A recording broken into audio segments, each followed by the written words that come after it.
공무원 연금에 상당한 변화가 예상됩니다. 지금보다 더 내고 덜 받게 한다는 게 핵심 내용인데 더 내고 덜 받게 되는 방식의 공무원연금 개혁안. 정부와 여당이 준비 중인 공무원연금 개혁안이 뜨거운 감자로 떠올랐다. 눈덩이처럼 불어나는 적자와 국가재정 악화를 막기 위해선 연금 개혁이 시급하다는 정부. 그러나 받아들일 수 없다며 거세게 반발하는 공무원 단체. 결국 정부와 공무원은 충돌하고 말 것인가. 지난 2001년부터 국민 세금으로 부족분을 채웠던 공무원 연금. 앞으로 점점 더 심각해지는 부채 상황. 과연 공무원 연금 개혁은 이루어질 것인가. 공무원 연금의 바람직한 개혁 방향을 찾아봅니다. 네, 여러분께서는 공무원들이 연금을 너무 많이 받는다고 생각하십니까? 공무원 연금 제도가 도마 위에 오르면서 국민들도 들끓고 있고 공무원들도 들끓고 있습니다. 지난해 구급 공무원 공채 시험 경쟁률이 75대 1이었는데 아무래도 이 연금이 매력이었겠죠. 예, 뭐 실업 문제가 워낙 심각하고 청년 실업은 더욱 심하니까 예. 뭐 어디라도 취업 경쟁은 심합니다만 공직에 그렇게 많이 몰리는 것은 공직에 갖는 안정성, 특히 그 노후까지 살펴주는 노후 살펴준다는 부분이 바로 연금이죠. 그것까지 감안한 그런 경쟁률이겠죠. 과거에 그 공무원들, 그 하급 공무원들은 조금 이렇게 오히려 일반 경쟁에서 좀 처지는 사람들이 가는 거 아니냐. 예. 근데 아마 지금은 전혀 그런 거는 반영되지 않고 예. 정말 누구라도 좀 부러워하는 그런 직장이 아니겠는가. 아마 그게 아마 일반적인 정성 같습니다. 예, 그래서 구급 공무원 공채 시험 경쟁률이 해마다 오르고 있어요. 네, 네, 그죠. 뭐 아무래도 노인 빈곤이 지금 사회 심각한 문제로 대두되고 있는 상황에서 네. 안정된 연금이 계속해서 지급된다고 해서 안정된 노후를 보장해 준다는 거는 뭐 요즘 같은 사회에서 굉장히 큰 매력으로 작용할 수밖에 없고 참고로 저희 어머니도 지금 공무원 연금을 받고 계신데 네. 참 자식 입장에서도 안정된 연금이 나온다는 것은 매우 감사한 일인 것은 맞습니다. 네. 김 교수님도 동의하시죠? 연금이 공무원의 그 큰 매력이다. 공직사회에 시험을 통해서 정규직으로 취업할 수 있는 자리를 찾는다는 것, 그것을 우선적으로 선호한 것이고요. 그러다 보니까 공무원이 되고 보니까 이제 연금이라는 부가적인 이점이 또 있더라. 이런 것은 발견할 수 있겠지만 워낙 노후뿐 아니라 현재도 불안한 사회이기 때문에 공직사회에 많이 몰리는 것이 아닌가. 이 공무원 연금이라는 게 어떤 성격의 연금인가요? 어떤 그 제일 큰 특징이 뭔가요? 전 두 가지 측면에서 보고 싶습니다. 우선 그 공무원이란 신분에서 우리 신분 보장 측면에서 볼 때요. 네. 공무원 연금은 우선 공무원 당사자로 봐서는 노후까지 보장되는 말하자면 그 박봉이라고 하는 지금은 네. 박봉이 아닙니다. 네. 지금은 박봉이 아닌데 박봉이라 하는 것에 대한 임금의 보전 성격이 있고요. 네. 그다음 공무원을 고용하는 사람, 고용주 국민이죠. 네. 국민 입장에서 보면은 연금 제도를 tum으로써 해가지고 공직이 좀 더 안정화되고 좀 더 깨끗해질 확률이 매우 높아집니다. 네. 여러 군데서 조사를 해봐도 연금이라든가 임금을 이렇게 노후까지 확실하게 보장을 안 해줬을 때 공직에서 일어나는 사고, 네. 말하자면 비리, 네, 부정부패. 부조리, 네. 쉽게 말해서 부정부패 같은 게 일어날 확률이 훨씬 줄어드는 담보물이 되는 거죠. 네. 그런 두 가지 성격이 있는 겁니다. 지금 공무원들의 연봉이 일반 기업인들의 연봉보다 낮은 건 아니지 않습니까? 그 연봉을 비교할 때 민간 기업 100인 이상 기업의 임금하고 비교를 합니다. 네. 그래서 공무원 연금 임금의 평균을 보면 100인 이상 기업의 임금의 85% 정도고요. 네. 일반 사무직 임금의 한 79%. 네. 그리고 대졸 사무직 임금에보다는 70% 밑으로 내려갑니다. 그래서 공무원 임금이 좀 더 낮게 책정돼 있고 100% 목표 수치에 미치지 못하고 여전히 연금은 그 임금을 보충하기 위한 후불 임금의 성격을 아직도 좀 가지고 있다 이렇게 말씀드렸습니다. 근데 바로 이 점에서 국민과 공무원들에 간의 시각 차이가 조금 존재하는 것 같습니다. 지금 물론 비교 대상이 100인 이상의 상시 근로자가 근무하고 있는 민간 기업을 기준으로 삼으신 거잖아요. 그걸 기준으로 삼으면은 다소 떨어지는 것은 맞는데 그것이 아니고 5인 이상 기업체를 기준으로 하면 공무원 임금이 일반 근로자 임금보다 더 높은 거예요. 그러다 보니까 일반 국민은 어차피 비슷한 거 아니냐가 네. 대체적인 의견인데 공무원들은 누구를 기준으로 삼느냐? 내 친구들을 기준으로 삼더라고요. 그러니까 9급이나 7급 시험을 본 친구들은 내 친구들이 간 최소 중견기업이나 대기업의 임금을 기준으로 삼고 그거보다 낮으니까 나는 공부한 거에 비해서 덜 받는다 생각하고 법원 공무원들은 혹은 검찰 공무원들은 변호사를 또 기준으로 삼으니까 나는 이렇게 비슷하게 공부했고 더 공부했고 더 열심히 일하는데 나는 적게 받는다라고 생각을 하다 보니까 늘 공무원들은 내가 주변 사람들보다 덜 받는다고 생각하고 반대로 국민들은 뭐야 이제 비슷하게 받는데 뭘 이렇게 생각하더라고요. 그런 어쨌든 지금 공무원들의 박봉이냐 아니냐는 논쟁 자체는 거의 무의미해졌습니다. 기준에 따라서마다 주장이 다르고 보는 기준이 다르기 때문에 어느 정도 수준은 지금 됐다 이런 거지 공무원이 박봉 논쟁 그 자체는 전 예, 100인 이상 기업이 뭐 숫자는 좀 뭐 일반적으로 자료에서는 대체로 85% 수준 가장 높았던 때가 93% 수준까지 갔다가 다시 80년대 초반 수준으로 다시 떨어졌다 이렇게 얘기를 하는데요. 근데 이제 이게 과연 이제까지 임금이 적게 받은 걸 연금으로 많이 주던 것이 지금 현재 시점에서 과연 깎아야 될 이유가 있는지에 대해서 이제 주목하는 게 중요하지 않을까 생각을 합니다. 우리가 너무 심각한 상황인 게 지금 적자가 2조 정도다. 매년. 예, 그러니까 이게 뭐냐면 순수하게 적자 부분을 메꿔주는 게 2조 정도 되는데 이게 한 10년 되면 거의 9조, 10조로 올라가게 돼 있어요. 그런데 이 추세가 꺾일 거로 보이지가 않는다는 거예요. 그러니까 지금 적자 규모가 크고 장기적으로 이게 너무 누적해서 커지더라. 그럼 이거 어떻게 해결할 거냐? 그 규모가 이 정도로 크면은 이거 국가 재정에서 감당할 수 있겠냐라는 건 충분히 걱정할 수 있고 그다음에 OECD 중에 연금 개혁을 안 한 나라가 없습니다. 다 문제가 생겼거든요. 그러니까 어떠한 형태로 그거를 재정에 대한 안정성을 찾았고 어떤 식으로 해가는 거는 나라마다 제도가 달라서 달라요. 그런데 그럼에도 불구하고 그걸 안 한 나라는 없습니다. 그러니까 우리가 어떻게 합리적으로 그걸 찾아 나가느냐가 중요한 이제 과제라고 할 수 있는 거죠. 근데 지금 돈이 부족하다는 게 문제고 그 돈을 결국 국민 세금으로 메꿔야 되는 문제인 건데 과연 공무원들의 노후를 적자가 나면서까지 결국 국민들이 지금도 살기 어려운 국민들이 그 노후를 세금으로 보전해 줘야 되냐 문제에 봉착한 거기 때문에 예. 제가 이런 논의를 하는 게 아닌가 싶습니다. 이 공무원 연금의 적자가 눈덩이처럼 불어나는 그 근본적인 원인. 그걸 얘기해야 되면 우리가 예. 그러니까 공무원 연금이 한마디로 말해서 나갈 돈이 너무 많고 예. 쉽게 말해 돈이 없다는 거 아닙니까? 예. 그럼 돈이 왜 없느냐? 평균 수명이 너무 늘어나서 받는 사람이 많아진 거죠. 예. 그게 제일 큰 원인입니다. 그래서 옛날식으로 더 이상 갈 수가 없다는 거고 우리 공무원 연금도 결국 본질은 이대로 지속 가능하게 갈 수가 없다. 수명이 너무 늘어나고 나갈 돈이 많으니까 어떤 식으로 해야지 자식들한테 그 모든 빚을 할 수 없다. 우리 정부의 내년에서 예산을 한번 보면 그렇습니다. 왜 30조 원까지 더 추가로 해가지고 짰느냐. 결국 경제 살리기에 마중물 효과로 돈을 써야 된다는 얘기가 나오는 거고요. 그 외에도 이미 복지 프로그램이 굉장히 많습니다. 거기 써야 되고 여러 가지로 쓸 돈이 무지 많은데 이 공무원 연금 이런 데라도 해서 조금 개혁을 하자. 왜냐면 우리의 논의 출발이 그거였고 예. 지금 그 얘기를 하고 있는 겁니다. 예, 그래서 공무원 연금 개혁안의 그 핵심은 이 보험료는 단계적으로 올리고 이 받을 수 있는 연금액은 단계적으로 줄인다. 이런 내용 아닙니까? 우리가 지금 얼뜻 그 이제 이 매스컴에 얘기할 때 보험료는 거의 43%를 올리고 연금액은 35%로 줄인다더라. 예. 그건 누가 보더라도 굉장히 쇼킹한 얘기거든요. 아니 세상에 어떻게 그렇게 줄일 수가 있냐. 근데 이게 현재 연금을 받고 계신 분은 3%를 감액하겠다라는 뜻입니다. 우선. 그러니까 그분들은 이제 더 이상 낼고 뭐 이런 건 없고 이제 받기만 하시는 분인데 이제 3%. 예. 그다음에 현재 재직하시는 분들은 20%를 올린다. 14%에서. 그러니까 국가 부담이 사실 늘어나는 건 마찬가지인데 약간 그렇게 해서 20%를 올리겠다.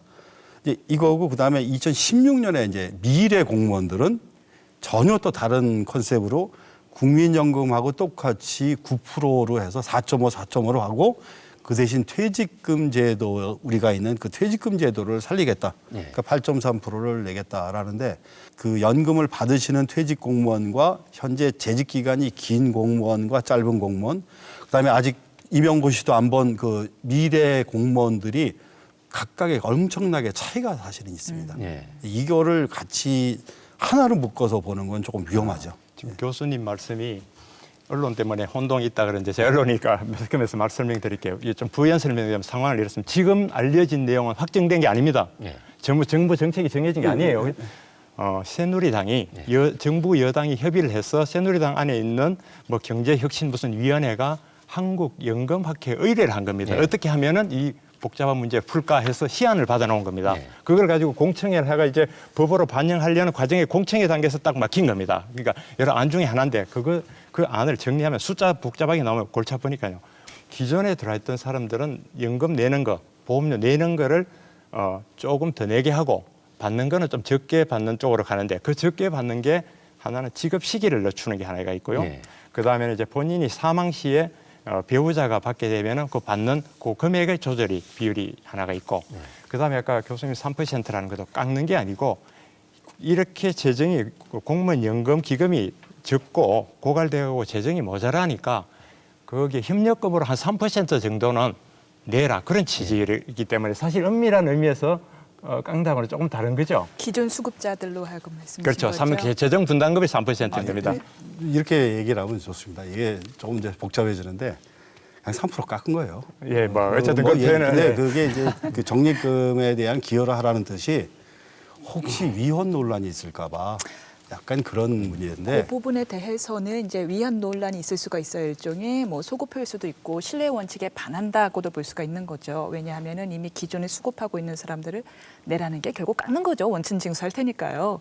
예, 그런데 이제 거기에 대해서는 2003년도에 헌법재판소도 기존 것을 깎는 게 아니라 앞으로 다달이 받는 것을 어느 정도 조정하는 것은 공익에 비추어 봐서 조정할 수 있는 것이다. 헌법에 위배되지 않는다라는 헌법재판소의 판결이 이미 있습니다. 네. 그럼 예. 요거는 제가 조금 이렇게 약간 참고적으로 제가 그래서 선진국이 어떻게 해야 되는가를 조금 조사를 했어요. 예. 먼저 얘기를 들으면 이제 그리스 같은 경우가 한 13% 정도를 깎았습니다. 수급자, 그러니까 연금을 받으시는 분의 연금액을 깎았어요. 기존 수급자 연금을. 예. 네. 그러니까 이게 사실 굉장히 과감하게 깎은 거예요. 근데 그게 대부분이 최소한 한 10% 정도가 됩니다. 그러니까 상당히 많은 나라가 그러한 거를 이미 했어요. 그러면 교수님 유일하게 의견은- 안 된 네. 나라가 루마니아입니다. 루마니아가 그 헌법재판소에서 이거는 위헌이다라고 한 게 루마니아 한 나라입니다. 그래서 그러면 예. 교수님 의견에 따르면은 지금 줄이는 데서 나아가서 기존 수급자들이 3%를 깎는 게 아니라 사실은 10% 이상도 깎을 수도 더 있다는 깎아야 거죠. 된다라는 의견을 아니, 더 제시하신 깎는 게 거네요. 아니라 만약에 공무원 연금에서 200만 원 이하다. 그 사람도 10% 깎자. 150만 원도 10% 깎자. 그건 별로 좋은 얘기가 아닙니다. 오히려 좀 많이 받으시는 분 지금 상한선이 800만 원이거든요. 예. 그런 분이라면 좀 깎아도 되겠다. 10%라도. 네. 그리고 보통은 이렇게 합니다. 상한선하고 하한선이 있어요. 그래서 만약에 400만 원이다. 지금 우리가 만약에 연금을 350만 원을 상한선으로 하면 4% 정도가 그 위에 계십니다. 예. 근데 그분들 같은 경우엔 우리가 상한선을 둬서 밑에 부분을 깎더라도 거긴 안 깎고 이분들이 깎아서 전체적으로는 평균을 조금 더 하는 거로 하는 게 좋겠다라든 이런 사실 너무 많은 경험적인 제도들이 있거든요. 예. 그래서 그게 단순한 얘기는 아니고 이런 부분들이 같이 이제 고민이 되면은 그래도 공무원 연금에서의 누구는 너무 억울하게 이 재정 부담이 집중되고 누구는 그나마 또 피해가고 이런 것들이 별로 좋아 보이지 않는다라는 저는 그래서 교수님, 이게 예. 정부 여당안이 그런 면에서 좀 이제 제가 정부 여당안이라고 한 것은 그런 문제에 대해서 여러 가지 장치를 하나씩 갖추고 있어서 골고루 균형 있게 모든 점을 고려한 것 같지만 실상은 사실 공무원 연금의 그 고위소득자의 소득 재분배 기능에 대해서는 명확하게 담고 있지 않습니다. 그래서 국민연금의 경우에는 하우상박 기능을 통해서 사실 낮은 연금을 받는 분들이 소득 대체율이 굉장히 높은 수준이라 형성돼 있습니다. 그런데 공무원연금은 소득비례 연금, 그냥 소득의 만큼 그래서 연금을 가져가는 그런 구조라서 직급별로 들어온 연차별로 이렇게 차등이 굉장히 많이 나타나는데 사실 지나치게 높은 구간에 대해서 중상위 이상에 대해서 지금으로 보면 한 20% 차지하는 300만 원 이상 연금을 받는 분에 대해서는 사실 상한선을 적용하는 것이 적절하다. 적어도 국민연금 수준의 상한선을 도입한다면 낮은 임금 수준의 낮은 연금을 받게 되는, 그래서 더 많이 깎이는 그런 하위직 공무원들의 문제를 해결하는 데도 보탬이 되고, 재정 문제에서도 보탬이 되고, 국민연금과의 형평성도 사실 도모할 수 있다라고 봅니다. 네, 질문이 지금, 있는데 예, 예. 하우상박식 제도를 도입하겠다고 얼마 전에 또 발표하지 않았나요? 그건 말로만 했다가 다시. 예, 구체적인 안은 제시되지 않았습니다. 지금 김 교수님께서 말씀 나오신 계기에 지금 기회에 그 개편안이 안대로 되면 공무원들이 받을 수 있는 연금은 얼마나 되는지 한번 설명해 주시죠. 예, 전체 평균으로 보면 지금 현재 제도 하에서 공무원 연금이 212만 원 받고 국민연금은 89만 원 정도 받는다. 이 차이가 난다라고 하는데요. 그래서 이 제도를 도입하면 169만 원 수준으로 떨어진다. 이렇게 얘기를 하는데 우리가 이제 모든 얘기를 할 때 평균 개념으로 적용할 때 참 곤란한 점이 많이 있습니다. 공무원이 하나가 아니라 사실 2개의 제도입니다. 하위직 공무원, 6급 이하의 공무원과 5급 이하의 고위직 공무원이고, 그래서 이런 격차를 다 보고서 평가를 해야 되는데 43% 보험료 더 내고 35% 연금이 깎인다라고 했는데 이제 7%에서 10% 올리는 걸 단순 비율로 퍼센트를 그걸 비율로 계산하는 것은 사실 온당한 방법은 아니죠. 금액을 가지고 종합적으로 평가해야 되는데. 저는 교수님한테 여쭙고 싶은 게 지금 말씀 중에 그와 똑같이 국민연금 80만 원대도 마찬가지로 평균치 아니겠습니까?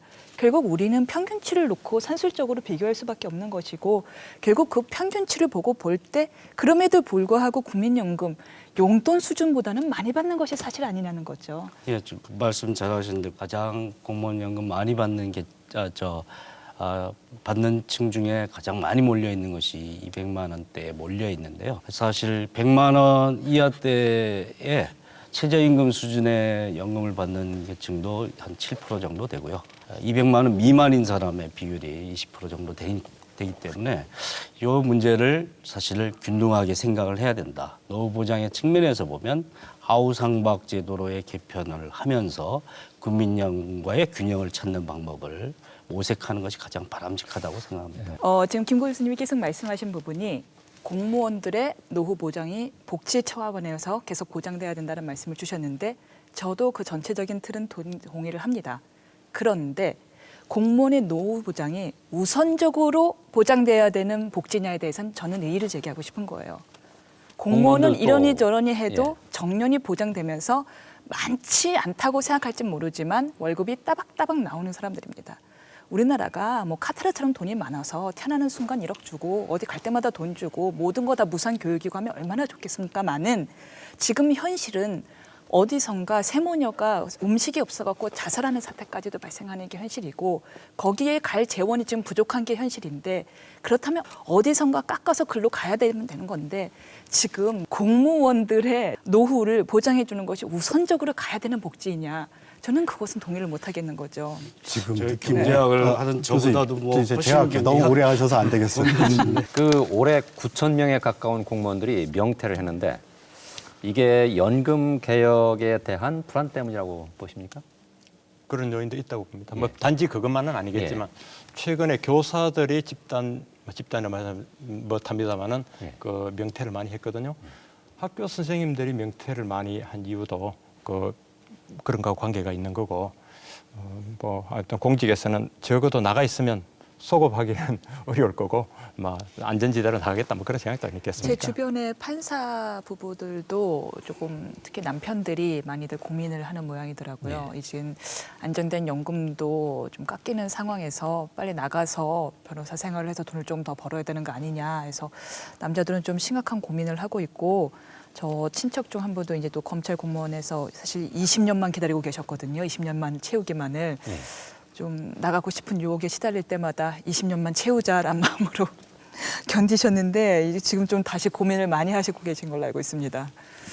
저는 조금 달리 보는 게, 지금 연금 개혁에서 연금이 개혁되는데 명퇴자가 생겼다라는 의미는 그 개혁에 대한 부담이 골고루 나눠져 있지 않기 때문에 그렇습니다. 그러니까 내가 명퇴를 해서 은퇴를 하더라도 내가 지금 재직할 때하고 똑같은 손해를 본다 그러면 그건 명퇴로 이어지질 않죠. 예. 지금 이 문제거든요. 그러니까 명퇴라는 게 수급자가 되면 나는 손해를 안 보고 재직자일 때만 손해를 본다라는 이 차등 때문에 사실은 그렇습니다. 예. 그러니까 우리가 제도를 설계할 때 그런 부작용이 생기지 않게 했었다면 이 문제는 해결이 되는 거예요. 그렇지만 순차적으로 적용할 수밖에 없지. 그렇다고 아니, 일차적으로 지금 모든 사람에게 맞습니다. 그렇게 그런데 할 수도 없잖아요. 그거하고 똑같은 다른 논리가 왜 어떤 사람에게만 그것도 신규 공무원이나 아직 이제 공무원도 안 된 사람한테 다 몰아버리냐. 근데 제가 걱정되는 거는 정말 신규로 들어오시는 분들이 얼마나 기가 막히겠어요. 내가 이거 공무원 해야 되나 그럴 거예요. 무슨 죄인도 아니고. 공무원으로 들어왔더니 9% 내라. 국민연금은 내가 낸 것보다 1.7배 정도 받는데 우린 1.0이다. 거기다 더 깎였지. 그럼 진짜 근로자보다 더 작게 받으라는 건데 그러면서 그 사람들은 너희 선배들이 그랬으니까 너희는 손해보고 살아라. 정말 공무원 사기에 지장 없을까 걱정되더라고요. 이것은 자연스럽게 공무원 연금이 특혜냐 아니냐의 문제로 넘어가는 것 같은데요. 저는 그 말씀은 지금 공무원 연금이 그동안 갖고 있었던 특혜 여부를 조금 간과한 주장이라고 저는 생각을 해요. 공무원 연금은 사실 그동안은 공무원들이 모든 민간 기업의 급여 수준에 많이 미치지 못했고요. 우리나라는 성장 일변도에 있었고요. 그래서 기업에 있는 사람들은 자꾸만 연봉이 높아져 갔고 그러면서 인센티브도 받고 그러더니 상대적 박탈감을 느끼고 있는 공무원들에게 야 너희들 힘들었지 고생했으니까 노후는 좀 편안하게 살게 해줄게. 그리고 나란 자신도 있었어요. 공무원연금 기금을 가지고 성장 일변도 있었으니까 이거를 많이 좀 나중에 계속 부풀릴 수 있겠지. 이런 마음으로 이 제도를 만들었는데 어떻게 됐나요? 지금 기업도 연봉이 그대로인 상태인데 이제는 평생 직장이라는 개념은 사라져버렸어요.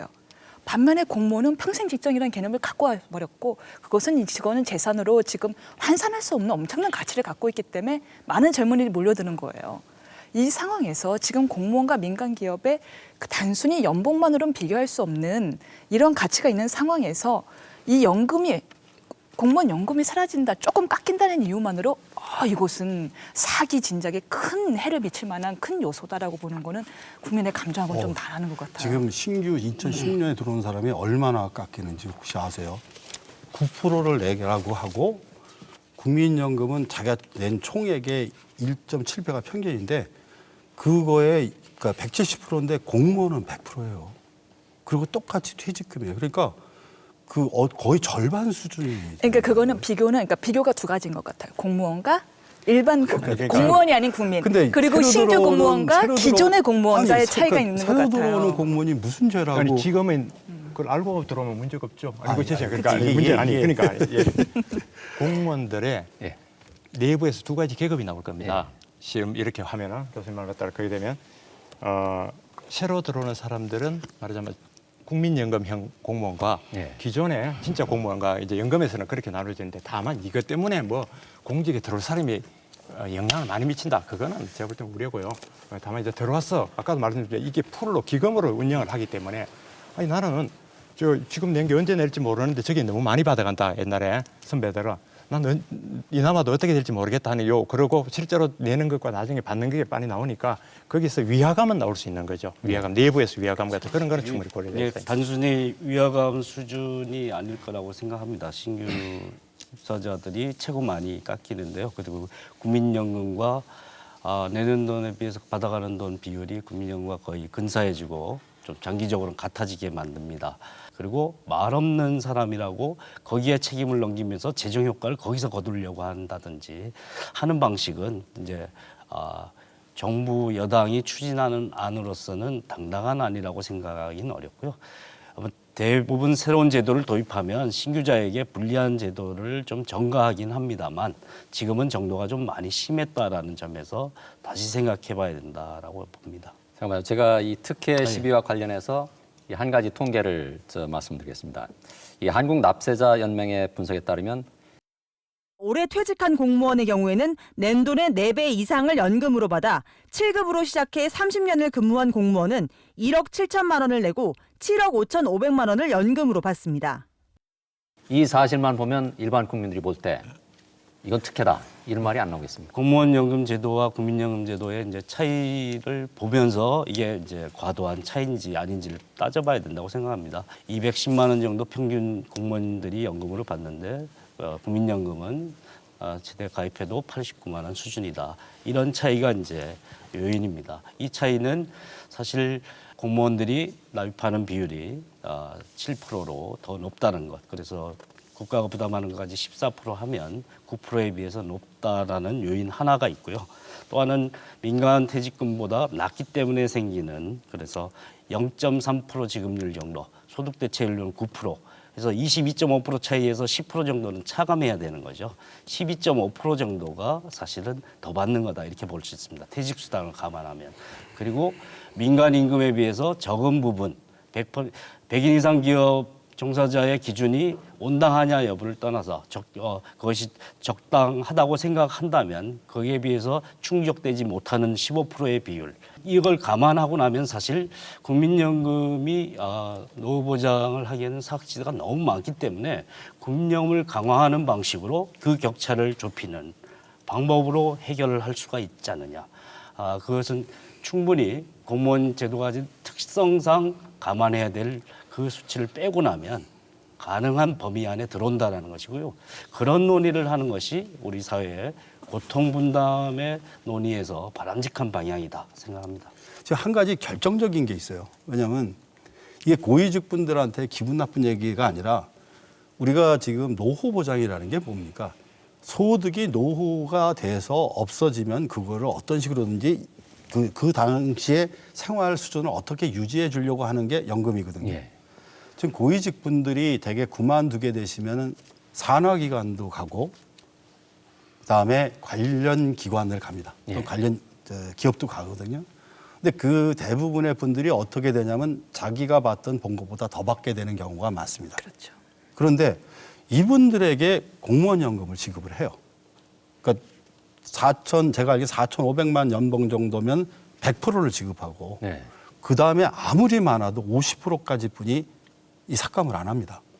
근데 이거는 누가 보더라도 상식적으로 이분들이 연금을 받는 거는 소득이 없어야 받는 건데 예. 얼마를 소득이 받는데 상관없이 50%를 주겠다. 이게 무슨 노후 일반 보장이에요? 공무원들은 다 그걸 원하죠. 그런 제도는 도입돼야 된다고 얘기하는 거고 정부가 도입 안 한 거고 도입이라는 고위공무원들이 뜻이 정책 개선해야 된다는 얘기죠? 위반자니까 안 하는 것이지 일반 공무원 저는 그래서 전체 오히려 공무원 연금 문제 사실 그래서 작은 제가 부분이죠. 뭐냐면 예. 오히려 노조가 그런 얘기를 하고 나와야 된다는 거예요. 이미 2009년에도 했고 매번 했습니다. 그런데 그러니까 정책 결정자들이 장차관이고 고위 이게 중급급여를 받으실 그런 분들이라서 문제들. 안 하는 거. 그다음에 그런 거를 바로 잡아야죠, 사실은. 그러니까 제일 먼저 해야 될 일이 가지치기예요. 그런 쓸데없는 것들 때문에 국민들도 굉장히 오해할 수 있고 이게서 공무원 연금에 대한 제도에 대한 이미지가 굉장히 나빠집니다. 근데 그건 조금 위험한 것 같은 게요. 고위 공무원도 분명히 다달이 납부한 보험료가 있는데 이들이 일체 20년, 30년 근속을 했는데도 일체 연금 못 받게 한다는 아닙니다. 거는 그게 아니라 지금 안 소득 그래도 이상. 그게 아니라 안 그래도 고위 공무원들은 지금 취직이 2년 동안 제한되고 있는 상황에서 조금 과도한 기본권의 침해 소지가 있다는 이런 생각이 거는 드네요. 상한선으로 네. 주고요. 연금으로 계속 받지 않고 일시금으로 받아가라 이런 얘기입니다. 연금 낸 부분에 대해서 건드릴 수 없는. 아니, 지금 하여튼 임 뭐 그런 교수님께서 방법도 말씀하신 있고요. 거는 잠깐만, 방법도 여러 가지 이거 있죠. 강론이고요. 제가 그래도 네, 정권인데 강론이죠. 강론입니다. 65세가 되면은 그건 소득에 관계없이 줘요. 예. 연령의 한계를 두거든요. 그러니까 끝까지 평생 너 안 주겠다라는 뜻이 아니고 그 기간 동안에 만약에 이제 우리가 60세였다 그러면 60세까지, 65세면 65세까지 소득이 있다면 그때는 주질 않는 거고 그렇게 하고 넘어가면 그때는 주는 거죠. 그러니까 끝까지 안 준다는 게 아니니까 그거는 정확하게 그러니까 우리나라 같은 제도가 없어요. 이 공무원 연금 적자가 계속 눈덩이처럼 불어나다 보면 온 국민이 이 빚더미에 올라앉게 되는데 그렇다면 공무원들이나 공무원 노조도 앞으로 전향적인 자세를 보여야 된다. 이런 생각이 드시죠? 지금 사회적 압박이랄까요? 사회적 요구랄까? 그게 결국 그런 거 아니겠습니까? 물론 그런 약속이 있지만 그때 시대상과 지금 너무 많이 변했다. 아까 뭐 그래도 했지만 수명의 연장과 재정의 문제, 우리 사회 우선적으로 해야 될 여러 가지. 그러니까 막 고통 분담. 어쨌든 뭔가 이 개혁이라고 하는 거에 좀 자발적으로 참여해 주시오. 이제 그 얘기고. 그렇지 않으면 그 대상자의 동의하에서 강제로 그럼 가야 되는 상황이냐. 이제 말하면 그런 상황까지 왔단 말입니다. 그래서 이제 하는 건데 다만 이제 그 과정에서 공무원들의 노조 중심의 공무원들이 되겠죠. 이런 논의 자체가 9월 22일입니까? 국회에서 하려고 하는 공청회가 그냥 한 200명씩 몰려가가지고 뭐라고 해야 되나 육탄 공천을 하는 바람에 그게 무의가 됐습니다. 이건 곤란하죠. 공청회를 왜 합니까? 공청회 와서 당사자들이 의견을 제시하라고 하는 겁니다. 그렇다 보니까 이제 공무원 노조에서 지금 거의 좀 과격해진 그런 상황이고, 두 번째는 자, 개혁의 논의를 어쨌든 문제 제기를 했습니다. 집권 여당과 정부가 그걸 개혁을 어떤 식으로 해야 된다 해서 나오다가 이 하는 행태가 좀 이상하게 돌아가고 있는 겁니다. 새누리당에서 뭐 경제혁신위원회라고 해서 연금학회하고 하더니 당에서 주로 할 것처럼 하더니 정부로 밀려버린 그런 상황이에요. 지금 네. 정부를 설죠. 네. 그래서 적어도 집권 여당이라는 데서 어떤 공약까지 내건 상황에서 아주 좀 당당하지 못하고 책임성이 없는 그런 일을 보이고 있는 것 같고요. 나중에 어떤 일이 있더라도 좀 나와서 적극적으로 이 문제를 제기하고 이슈를 만들어야 될 그런 상황인데, 그래서 책임 당사자들이 서로 뭐랄까 좀 핑퐁 게임에 따를까 네. 넘겨버린 그런 면도 있습니다. 그런데 지금 말씀하신 대로 이 새누리당이 공무원 연금 개혁 문제를 안전행정부로 넘겼는데 이거 이래가지고 공무원 연금 개혁이 제대로 될 수 있겠느냐 이런 우려가 나오고 있거든요. 결국 공무원들이 하는 거니까 예. 이게 고영희한테 생선을 맡긴 거 예. 아니냐라는 질문이신 것 같은데, 저는 이런 생각을 해봤습니다. 과연 내가 공무원이라면 어떤 입장이었을까라는 생각을 어젯밤 곰곰이 해봤는데 내린 결론은 기분은 나쁘겠지만 결국은 국민의 여론을 수긍할 수밖에 없지 않을까 하는 생각을 했거든요. 또 미래도 생각해야 되고. 그렇습니다. 결국 공무원들은 국가를 위해 일하겠다라는 마음으로 공직에 오신 분들이잖아요. 국가의 미래를 생각한다면 좀 이성적이고 객관적으로 생각할 수밖에 없을 텐데, 제가 알기로는 전공노라든가 이 노조분들도 개혁이 절대 불가능하다는 입장은 아닌 걸로 알고 네. 있습니다. 이제 다만 어떻게 우리를 이렇게 배제하고서 전격적으로 개혁안을 내놓을 수가 있느냐, 좀 우리 의견도 들어주지라는 부분이 큰 걸로 알고 있는데, 어느 정도의 개혁이 불가피하다는 건 공무원 노조도 알고 있는 사안이라고 보여집니다. 행안부에 지금 다시 이게 떠넘기고 있는 것이 문제가 되고 있는데 그 과정이 굉장히 바람직하지 않았다 이렇게 생각을 합니다.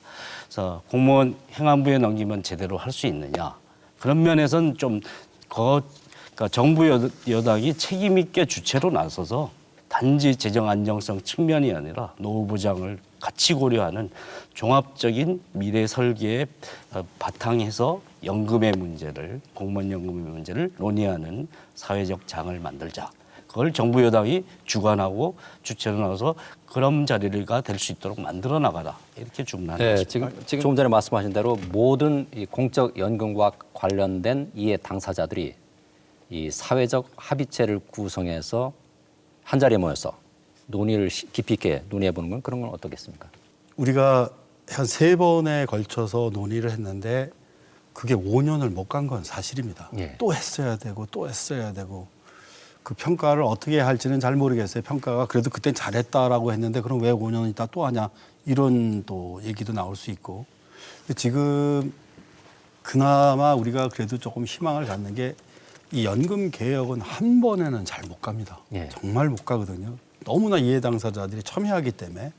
그래도 저는 이런 생각이 들어요. 지금 공무원 노조가 공무원의 생각이 하나로 돼 있지는 않습니다. 예. 고위직도 있고 하위직도 있고 신규도 있고 이런 분들의 의견을 좀 잘 모을 필요가 있다고 생각이 들고, 적어도 공무원 연금에 대해서 공무원은 이 정도까지는 양보할 수 있다는 뭐가 안이 나와야 될 것 같아요. 그다음에 그것이 어느 정도 이렇게 좀 조금 가까워지면은 여기까지는 무슨 1단계가 가는 거 아닌가. 연금은 한 번에는 하기가 참 어려운 거라서 그런 식으로 조금씩 우리가 이렇게 좁혀가는 방법으로 몇 단계를 걸치는 게, 그런 폭을 좀 좁혀가는 노력들이 계속 있어야 되지 않겠는가, 그런 생각이 듭니다. 예, 공무원 연금 문제는 단지 재정적인 문제일 뿐 아니라 우리 국민 모두의 노후 보장을 위해서 중요한 하나의 수단이라고 생각을 합니다. 이런 중차대한 과제가 한쪽에 편향된 방식으로 편향된 얘기로만 흘러서는 안 된다고 생각하고요.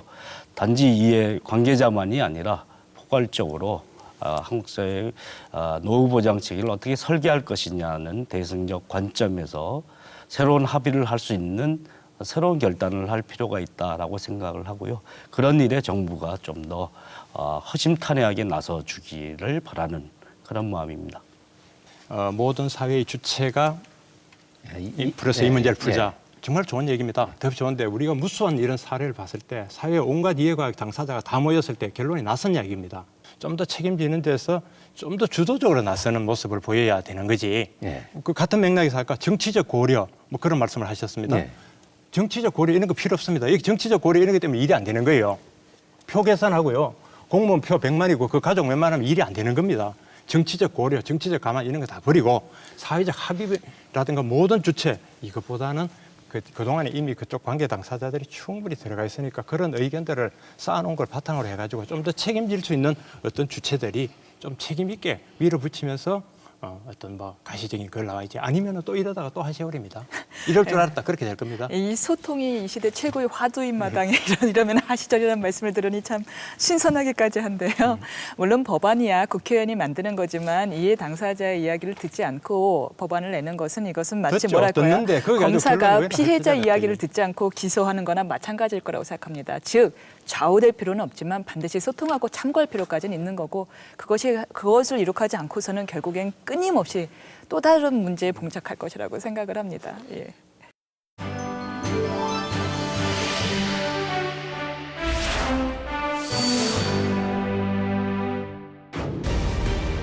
(4년마다) 열리는 국제 전기통신연합 ITU 정권회의가 보름 앞으로 다가왔다. 1994년 일본에 이어 아시아에서는 두 번째로 부산 백스코에서 개최되는 이번 정권회의는 193개국 정보통신 장관을 포함한 정부 대표단 3천여 명이 참석. 세계 정보통신 분야 현황과 미래 정보통신 정책 방향을 논하게 될 ITU 정권회의에 대해 미래창조과학부 윤종록 차관과 함께 알아보기로 합니다. 한국의 정보통신 기술을 세계에 선보일 세계 최대 행사가 부산에서 열리게 되는데요. 이게 무슨 행사인지 궁금하시죠? 미래창조과학부의 윤종록 차관님과 자세한 말씀을 나눠보도록 하겠습니다. 차관님 안녕하십니까? 네, 반갑습니다. 예, ITU 전권회의, 생소한 말인데요. 이게 어떤 회의인지 설명해 주시죠. 굉장히 어려운 단어죠. ITU라는 단어도 그렇고 전권회의라는 단어도 그렇고.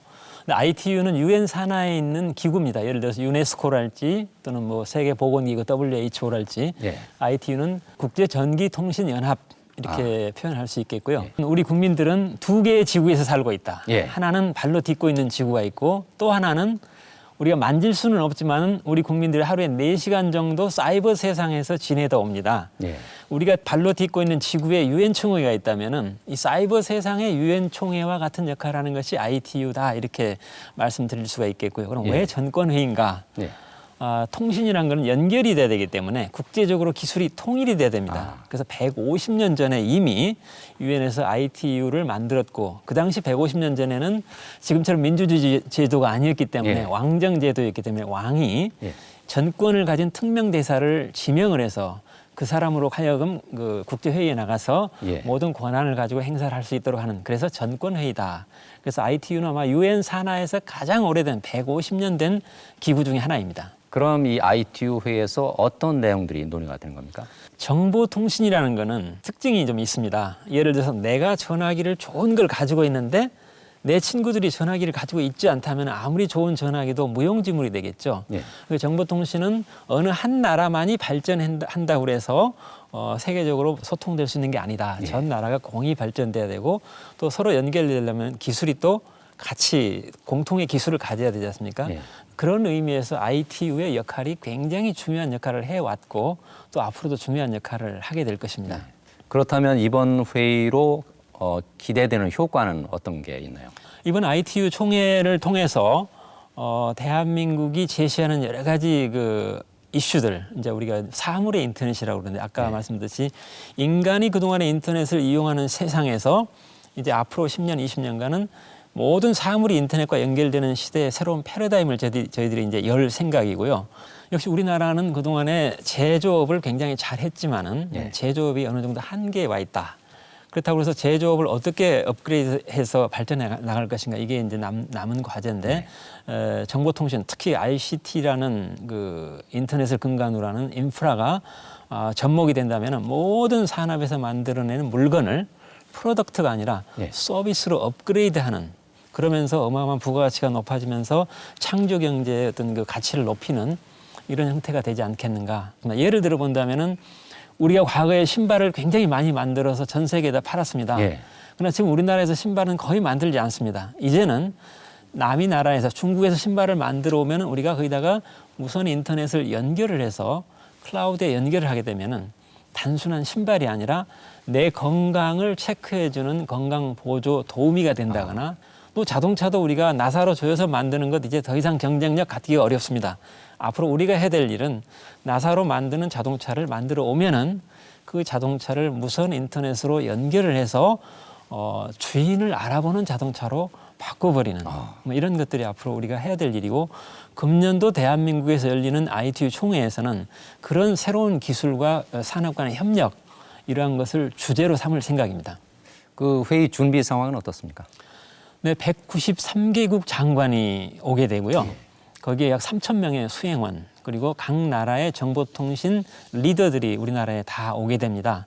우리나라의 자랑거리가 될 수 있는 여러 산업체, 기업체들이 그 기간 동안에 전부 그 주요 임원들이 시간을 비워놓고 그분들과 상담, 그분들과의 그 대화를 통해서 회의가 끝나고 나면은 우리나라의 산업이 각 나라로 이렇게 잘 전파될 수 있는 그런 기회를 갖추게 되겠고요. 그 회의와 병행해서 저희들이 여러 가지 그 병행 부대 행사를 만들었습니다. 예를 들면 대한민국 창의 축전.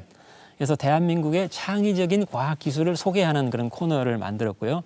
그다음에 우리가 지금 초고속 인터넷을 무선 인터넷을 통해서 굉장히 그 빠른 스마트폰을 이용하고 있지만은 그거보다도 10배 더 빠른 제5세대 이동통신 기술도 이번에 이제 선보일 생각이고요. 특히 또 부산에서 열리기 때문에 부산시에서 정말 그 많은 나라의 사람들이 오게 되는 것을 기화로 해서 여러 손님들에게 잘 대응할 수 있도록 하는 준비를 잘 갖추고 있습니다.